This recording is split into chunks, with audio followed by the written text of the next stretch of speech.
Alright, I'm just gonna get out.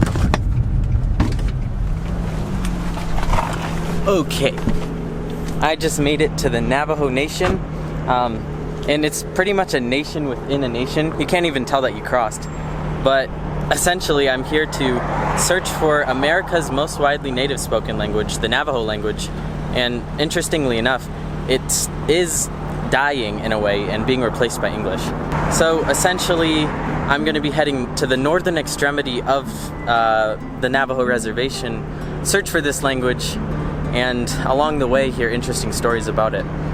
Alright, let's go search for the Navajo language. See you on the road.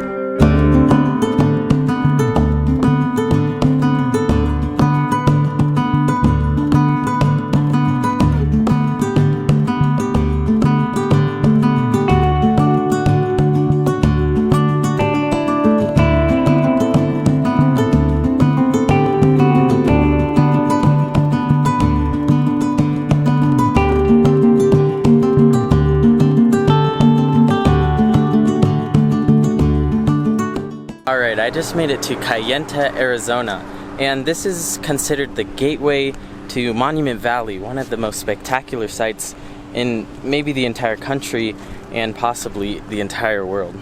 I'm actually at a Navajo Code Talking Museum right next to a Burger King, and it's really interesting because I get to experience a little bit of Navajo culture. Of course, like more traditional and ancient Navajo culture, even in the parking lot of a Burger King. Now, I thought this would be a good place to talk about some demographic information of the Navajo Nation and its people. So pretty much the Navajo Nation is about 330,000 people. The vast majority are Navajo, and they all live on this reservation that was allotted to them after the long walk in 1864, and in 1868 they came back home to their sacred land between their 4 sacred mountains. Here's a little cool hogan, which is the Navajo word for home. So pretty much of the 330,000 people, a good amount of them speak the Navajo language. However, the younger generation is starting to choose English over Navajo, which is leading to a steady decline of the language, and because of that I wanted to come here, document it, and this is going to be the first episode in my series Indigenous, where I search for lost languages around the planet. And I've always wanted to learn the Navajo language. It's really special to me. It's an Athabascan language, meaning that it's related to a lot of other native languages as far as northern Canada, and there are theories that it's related to languages in Siberia. But I wanted to learn this language for the past 2 years, ever since I came here 2 years ago. And unfortunately, it's really hard to find resources and to learn it because the grammar is so foreign to speakers of most European and Asian languages. Regardless, I want to try to document a bit of this language, maybe instill some inspiration in anyone that wants to learn it. So we're going to head to Monument Valley real quick, and we're going to go look for speakers of this language and the story behind it. Alright, I just made it to beautiful Monument Valley, and we're on our way to our guest house for the night, which is a traditional Navajo hogan. And hogan is, like I said, Navajo for house. So we're going to go there, eat some Navajo food, and ideally hear some things from the Navajo tradition. And I'll try to even talk to the people who live there and my hosts. So here's a quick view of the valley, and one of my favorite places on earth, if I haven't said it already. There we go.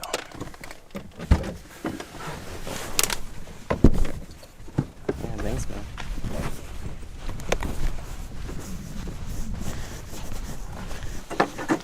Right on. You've been living here your whole life? Yeah, not here, but over there, where I live. Mm-hmm. Yeah. Like in the area? Yeah, in the area. That's so cool. Yeah. And you speak Navajo? A little bit, not really. Yeah, that's right. Yeah, not really. Mostly like the older generation. Yeah, my aunties, all my aunties know like fluent how to speak it and everything. Oh, that's cool. It's like several. There's not that much medicine men now, so I'm trying to learn how to be a medicine man. Yeah. My uncle down there. So it's like, what exactly does the medicine man? Besides like, he cures like healing. Like we believe just using like things around pretty much. Something like that. We usually use like bears. We use deers. Anything that we believe in, that we eat. Like the earth, we use the earth. That's cool. Yeah. Yeah. So what do you? So you say you're trying to learn it? Yeah. What does that look like? What's that process? The process. It's actually a long process. You gotta pray, and then you gotta sing.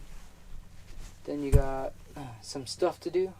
There's like 4 sacred ashes that you put right in the middle. So that's what we use mostly to cure him, and then we just wipe stuff off of him. Yeah, that's cool. Yeah, that's basically it. So how old are you? 18 right now. 18. Yeah, I've been learning since I was pretty young, about 12. Yeah. What was your motivation to learn that? I guess we're just losing medicine. The culture. Yeah, Yeah. just Is it like, what do we do for food, and how's that all work? Do you know? Oh, I don't know. She didn't tell me about that. I think you guys can order food. Okay. Navajo taco. I think she's gonna help someone bring it over here. Okay. If you guys want, or you guys, there's a lodge that you do to go up there Okay. by the store. Or you guys can cook steaks over here. Okay. You have a grill over here. You guys can grill outside. Okay. Thanks. Thanks for hosting us. You're welcome. Yep. Appreciate See you, it. Sean. Have a nice day, you guys. You too. Alright, I finally made it to the traditional hole gun, and as you can see, it's really beautiful. The owner's nephew is telling me how it was built about 20 years ago, and it's built in the same way as it has been traditionally. And this is the chimney in the center that leads to a fire pit. And you have all sorts of traditional elements that are really amazing. Amazing beds, some quilts. And for the time being, I'm going to go out and hike around the area, explore a little. Then I'll be back here at night to have some food and really take in the amazing scenery.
Alright, I just got some Navajo food, so we're gonna try that, and I'm gonna show you how it tastes.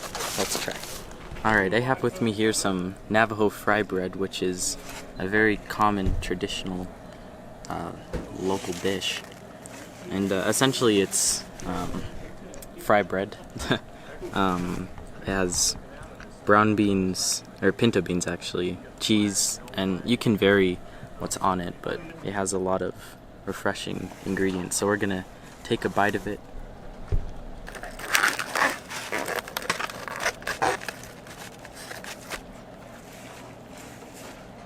That's just the bread. Actually, let me try this, just for fun. Fry bread with 1,000 iron. Naturally, it's delicious.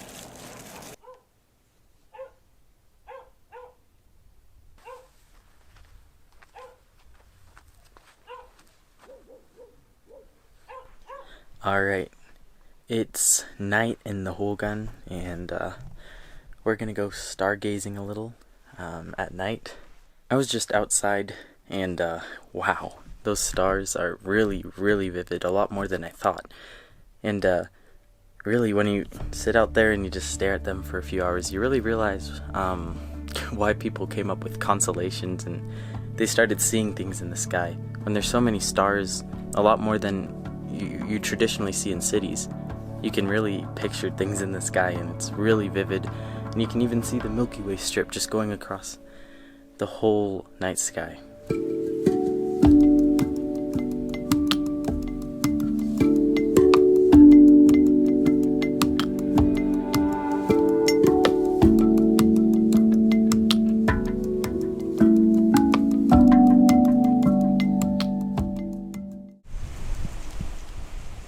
Alright, it's morning here in Monument Valley. Slept really peacefully, but it's really hard to wake up in the windy cold. It was a great experience, but we have to head out for now and hopefully find some Navajo speakers, so let's get back on the road. Do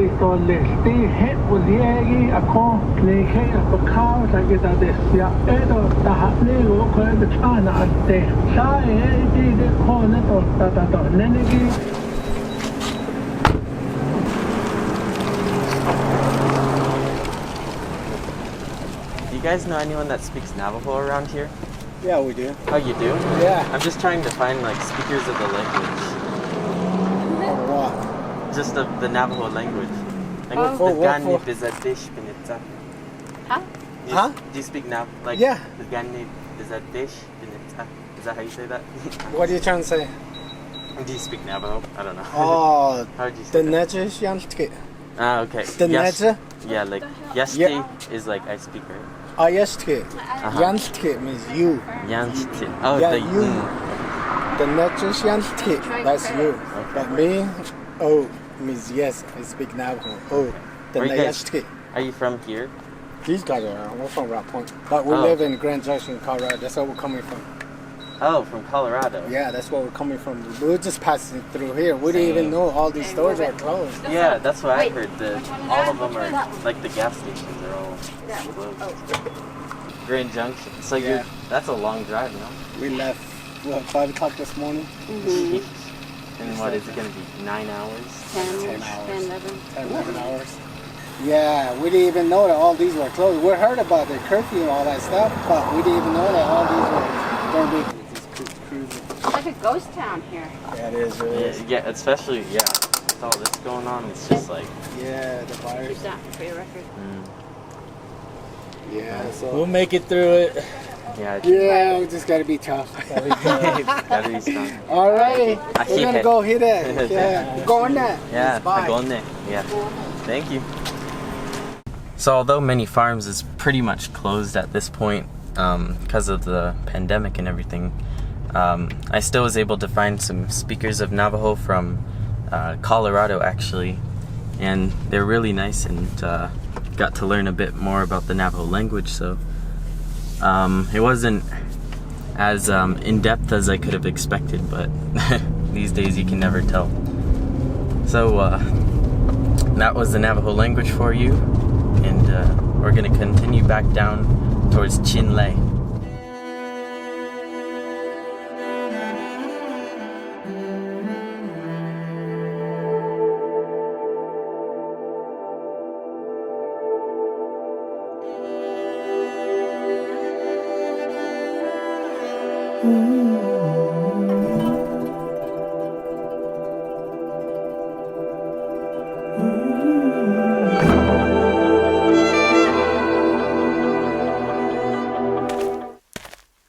Exactly 2 years ago on my birthday weekend, I came here to Monument Valley and I pretty much fell in love with it. Monument Valley is, at the beginning of the video I said it, it's in the Navajo Nation, which is a different nation in America, but essentially it feels like another planet. And if you just look like right over there, if it exposes properly, it's just such a beautiful, beautiful region of the world. And you can even just see traditional hogans dotting the plains of Monument Valley. Now, on the topic of the Navajo language, I really think that it's important to note that this language itself is thriving in some parts of the Navajo Nation, but in other parts, it's quickly being lost. If you go to the capital, Window Rock, a lot of people speak it on the streets, but if you come to some places like Monument Valley, the younger generations often tend to speak English and have lost practice with their mother tongue.